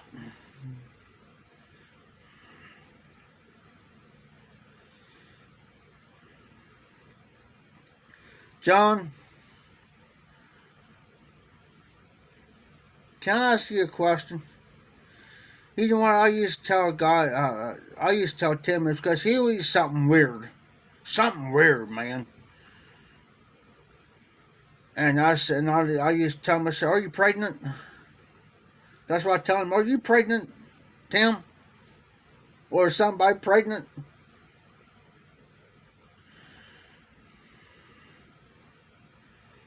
Hey, Cyrus. Dark bird's eye I never even heard of dark bird's eye. You know, speaking of that dark red ale, they got this stuff I call Angry Orchard. It's beer, but it's got that apple taste to it, right? And you never heard tell how tongue what comes out of my mouth.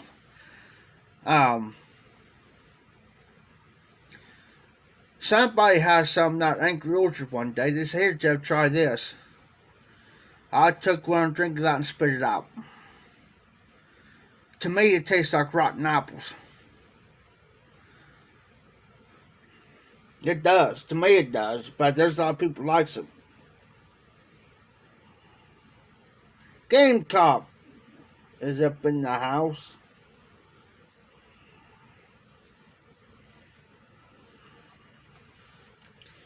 Oh, okay, I got you there, Donnie. Gamecock, hey, thanks for, hey, Jose, thanks for saying Gamecock. Because sometimes I might miss somebody, guys, so I appreciate that. And I don't mean to miss anybody. So, how's Gamecock tonight?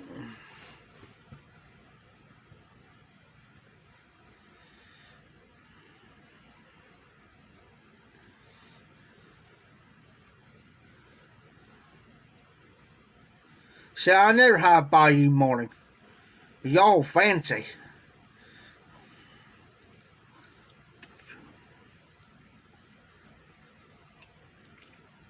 That's the fancy tobacco.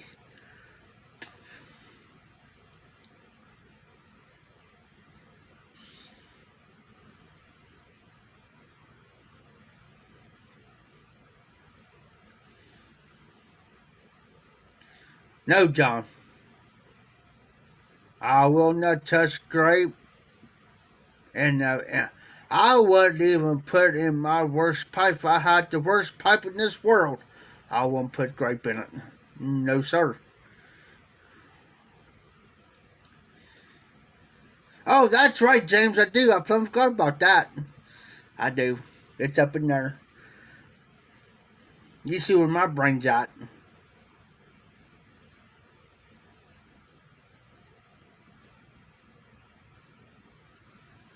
All right, Gamecock. I appreciate you stopping in, brother.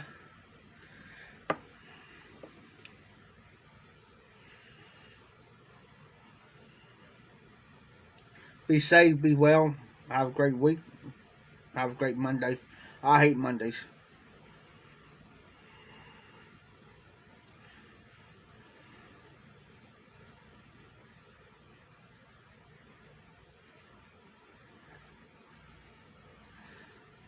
Uh, oh, Nelly. Hmm. Can't argue with the woman. You'll lose.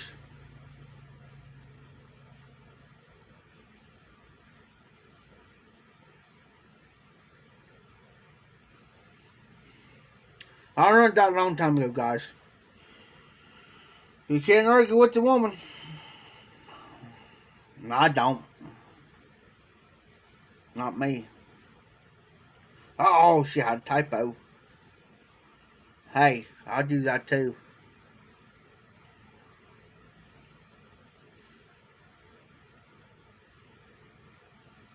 Virginia Burley. VA gentleman's got Virginia Burley in it.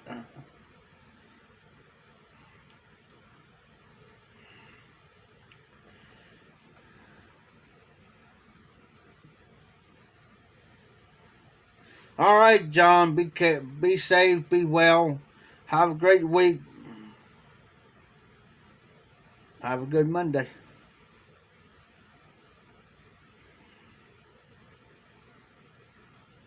Just watch your front yard there, John. I'm still planning on getting the dump truck load and dump all that grape off.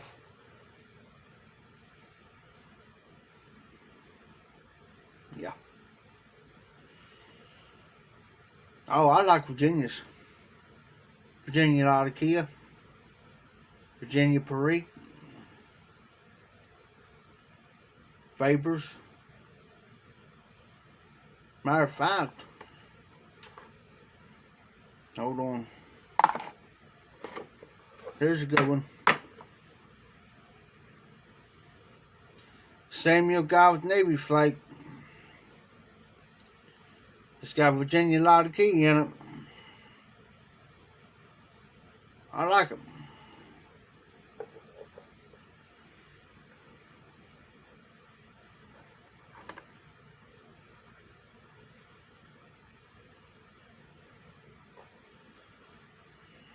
Alrighty, John. I'll try to make it. No guarantees, because it's hard to tell what I'm going to be doing between now and then.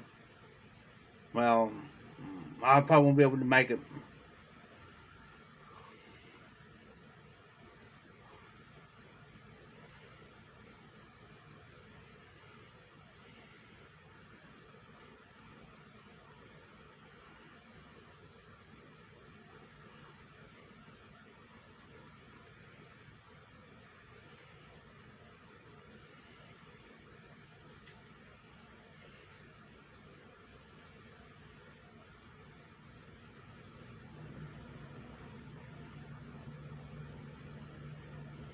That's like me, Nelly.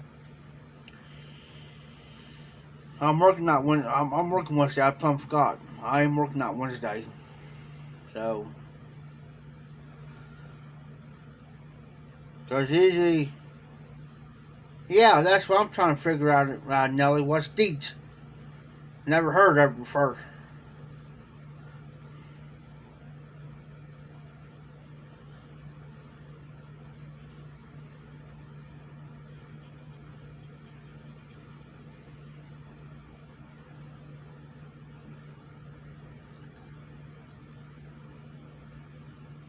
Details.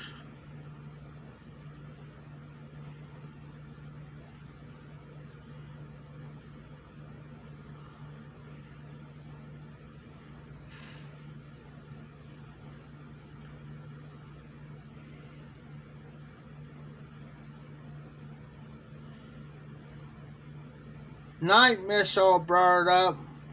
Night, Mariah.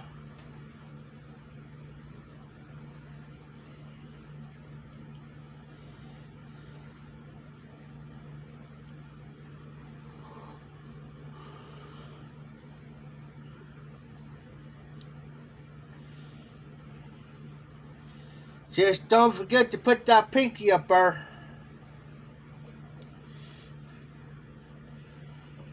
You'll sleep a little bit better.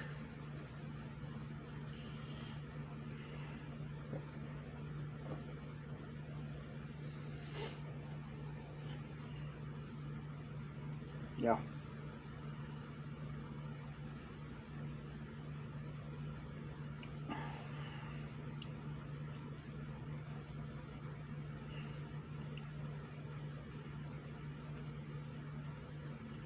Oh, okay, I know what Gamecock's talking about now is the details. But I never heard it said like that before. That's new on me.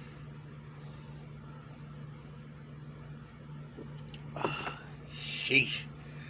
I gotta catch up to everybody else. Feels like I'm about 10, 20 years behind everybody.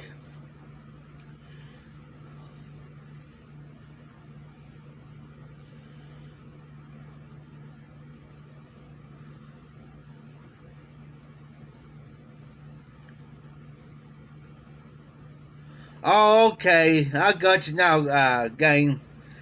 I understand you now. You got teenagers. Yeah, these kids today, man, they come up with this new words and stuff and think, what in the world are you saying? Because Tim's kids, they're teenagers down there, and they'll say some of the weirdest words. And I look at them, I said, what'd you say? They bust out laughing on me. They just never heard that. No. What in the world? Those kids down there, man, they just love me to death.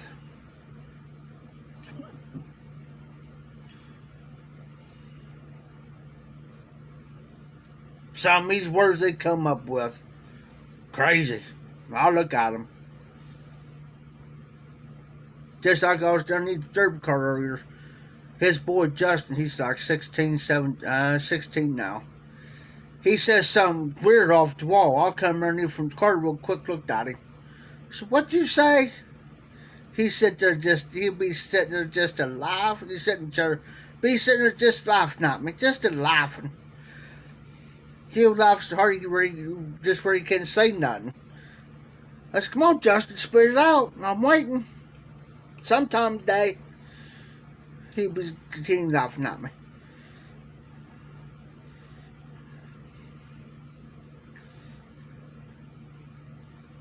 Yes, James, I'm going to have to catch up with a lot of stuff. Especially these youngins saying some certain words that you never even heard of before. Yes, sir. Yeah. Jeez. Kids.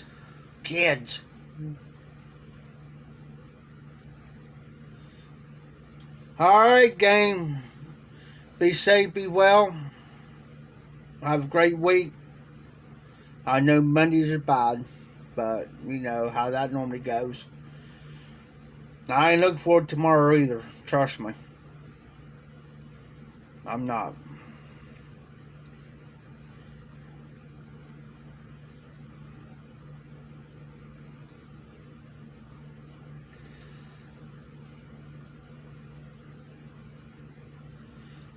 Yeah, I'm getting there myself, guys.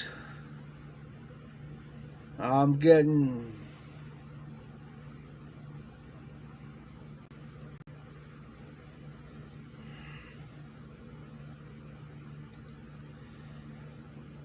When you be out in the heat all day, running around and trying to get stuff done, and so much of the time doing it in one day, and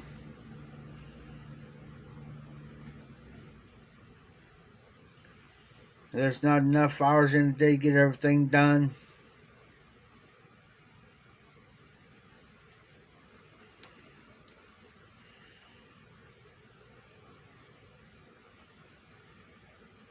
Try to do what you try to do and come home.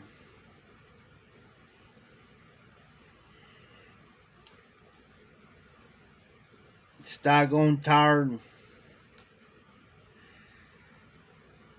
Then by the time I go over to the bed and go to sleep, I can't sleep.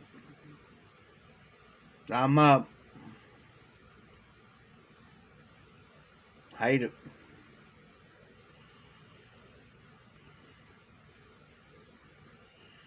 I really didn't have much time. I probably sat down, maybe not even a half hour to smoke a pipe here the other day, and I probably smoked a small bowl earlier, probably maybe about 5 minutes, and that was it.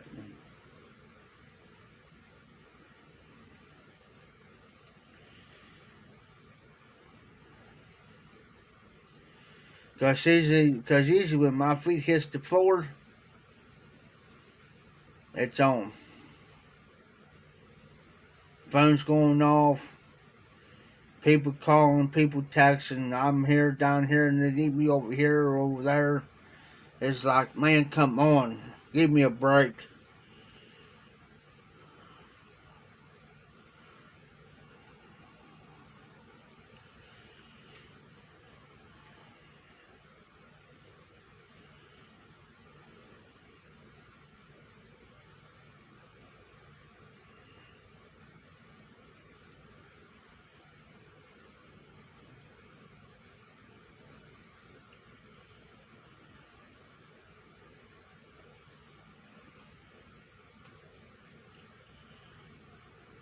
Usually I keep this TV on here on around the clock. Very rarely I ever shut it off. I should when I'm going. But by the time I come through my door, I'm going tired and turn the TV back on. And I said, heck with it, it's staying on.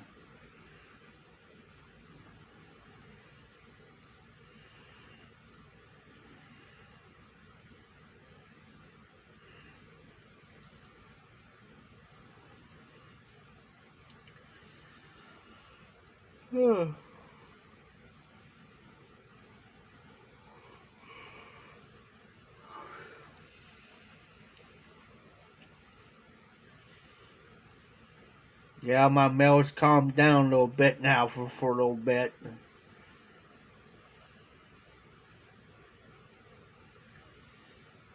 For a minute.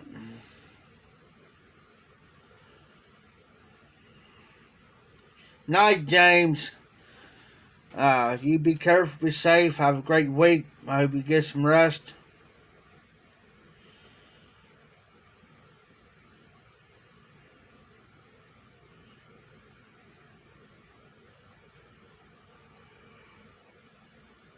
Oh.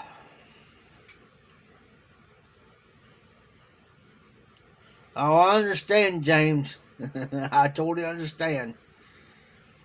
I didn't even make it in John's life. All brought up last night, guys. I was so tired when I came home. Went to bed about 8:30, 9 o'clock last night, and I figured I'll lay here for about an hour and a half, right?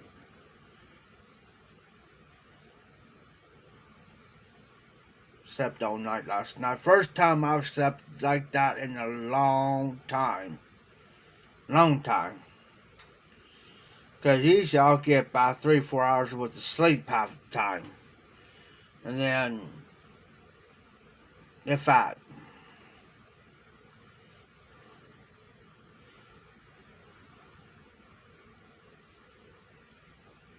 Anytime, Jose, you be careful, be safe. Get some rest, brother.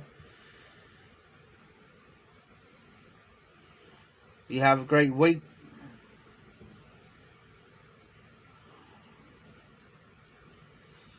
Thanks, Jose. Glad to see you too. I appreciate you. Always do.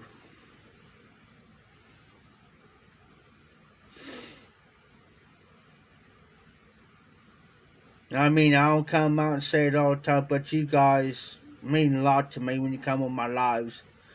It means a lot. It really does. If you see that kind of a flashing, it's my TV. Does that. Well, on certain movies. I forget what this one is.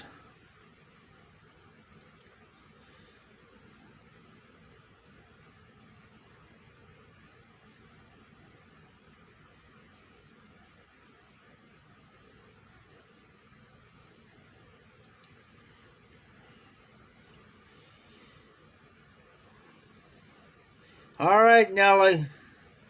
Y'all be careful, be safe. I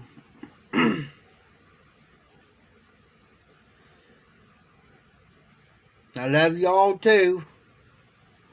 Always do.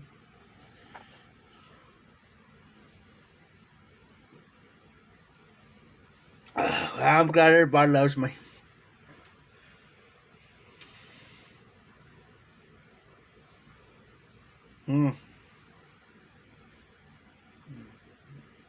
Y'all gonna make me blush here in a minute. Night, Miss Nelly. Be careful, be safe, be well, have a great work week.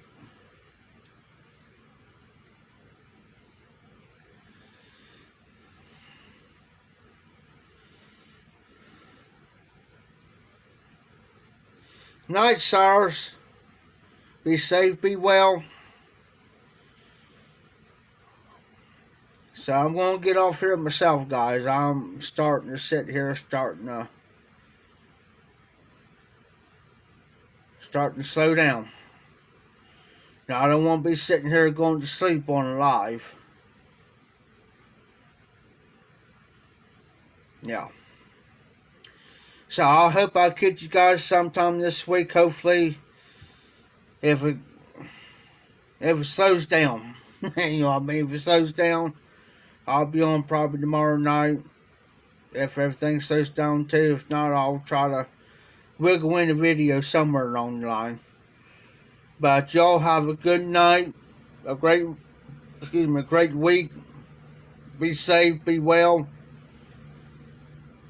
Oh, you're very welcome, Donnie. I'll be in touch with you here soon. I just gotta work around a few things. I'll be in touch with you here. Well, I'll text you through my other phone. So, y'all be safe, be well, have a great week. This the High Piper. Keep them lit, keep the embers burning, and y'all take care out there.